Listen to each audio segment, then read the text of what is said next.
The leaders of the African continent are a diverse group, representing a wide range of political ideologies, backgrounds, and experiences. Some are democratically elected, while others have come to power through coups or other undemocratic means. Some are long-serving leaders, while others are relatively new to office. There is a new name on the lips of every African, Ibrahim Traore. Though he is just beginning his journey and is also the youngest president in the world, he is already being compared to Thomas Sankara, who is one of the greatest presidents to ever rule an African country. So in this video, we are going to see why people regard Ibrahim Traore as the new Thomas Sankara. Welcome back to the New Tourist channel. If you are new to this channel, hit the like button and subscribe to the channel to join our community. Do not forget to turn on notifications so you get notified whenever we upload new videos. 36 years ago today, Thomas Sankara, a revolutionary African leader, was assassinated by French imperialists.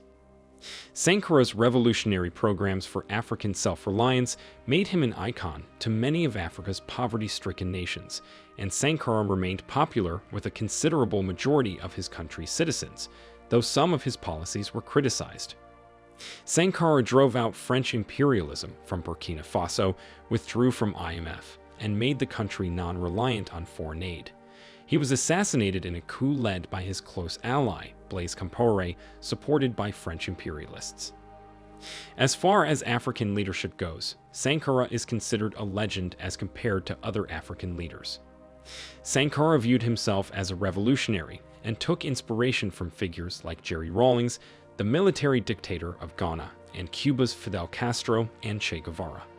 He supported the democratic and popular revolution while serving as president. In a speech delivered on October 2, 1983, Sankara described the revolution's ideology as anti-imperialist, and his policies were focused on boosting forestry and combating corruption. After taking office, his top goals were to provide his people with food, shelter, and critical medical treatment. Sankara started a widespread immunization campaign to combat polio, meningitis, and measles. 2 million Burkinabés received vaccinations between 1983 and 1985. His top priority was the people of his country. To fight the 90% illiteracy rate in the nation, Sankara also started education programs. These programs were extremely successful. Following Sankara's murder, many teachers' strikes and the new government's refusal to engage in negotiations resulted in the formation of revolutionary teachers. Through the Revolutionary Teachers Initiative, anyone with a college degree was welcome to teach to replace the almost 2,500 teachers who were sacked due to a strike in 1996. Just a 10-day training course was provided to volunteers before they started teaching. Sankara opposed the ongoing neo-colonialist infiltration of Africa through Western trade and finance in venues like the Organization of African Unity, and demanded that African countries form a unified front to cancel their foreign debt. He maintained that the oppressed and destitute were under no obligation to pay back the affluent and powerful. African presidents nowadays earn billions but do nothing for their people, but Sankara lowered his salary to $450 a month and limited his possessions to a car, 4 bikes, 3 guitars, a fridge, and a broken freezer. This was proof to the Burkinabés that he wasn't in for the money, but took the job for his people. He required public servants to wear a traditional tunic, woven from Burkinabé cotton and sewn by Burkinabé craftsmen. The reason was to rely upon local industry and identity rather than foreign industry. During that period, women were not to have high places in the government, but he appointed females to high governmental positions, encouraged them to work, recruited them into the military, and granted pregnancy leave during education. He outlawed female genital mutilation, forced marriages, and polygamy in support of women's rights. He was a man for the people. In Ouagadougou, Sankara converted the army's provisioning store into a state-owned supermarket open to everyone. This was the first supermarket in the country. When asked why he didn't want his portrait hung in public places, as was the norm for other African leaders, Sankara replied, "There are 7 million Thomas Sankaras." Take note that Sankara took 4 years to do these wonderful things in his country. Ibrahim Traore has just been in power for a year, so why are people already comparing him to the mighty Sankara? Since the September 30, 2022 coup that removed temporary President Paul-Henri Sandaogo Damiba, Ibrahim Traore has served as interim president of Burkina Faso. He is currently the youngest president in history, yet in a short period, he has accomplished a great deal in Burkina Faso.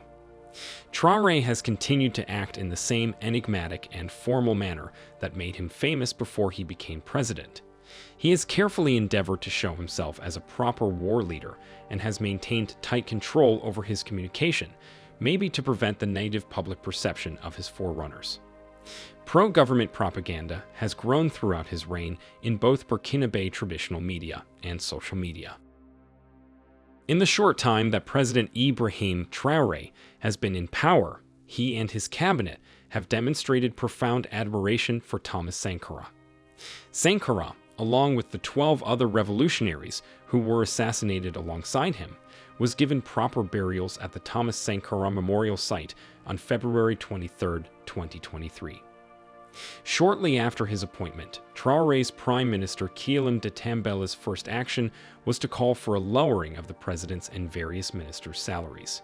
He famously declared, "I have already said that Burkina Faso cannot be developed outside the line drawn by Thomas Sankara."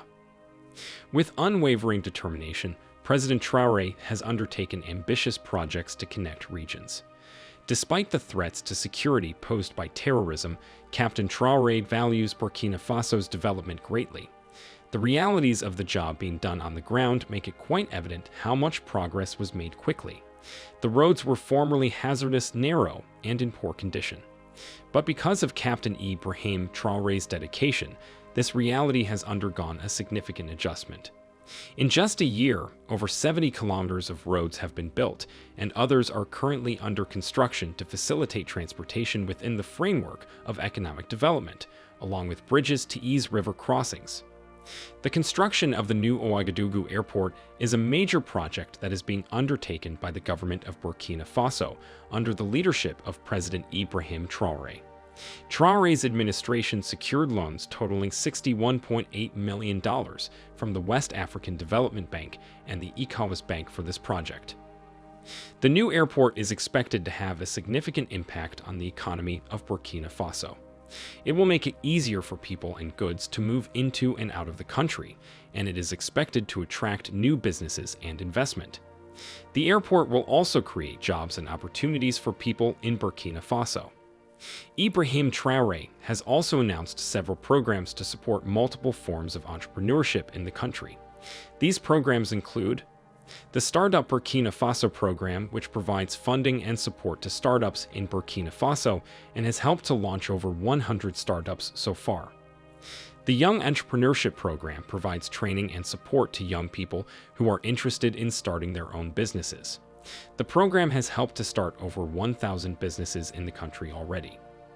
Some other projects Traore is controlling in Burkina Faso include the Samandini Dam project, the Renewable Energy project, the Water and Sanitation project, and the Agriculture and Rural Development projects.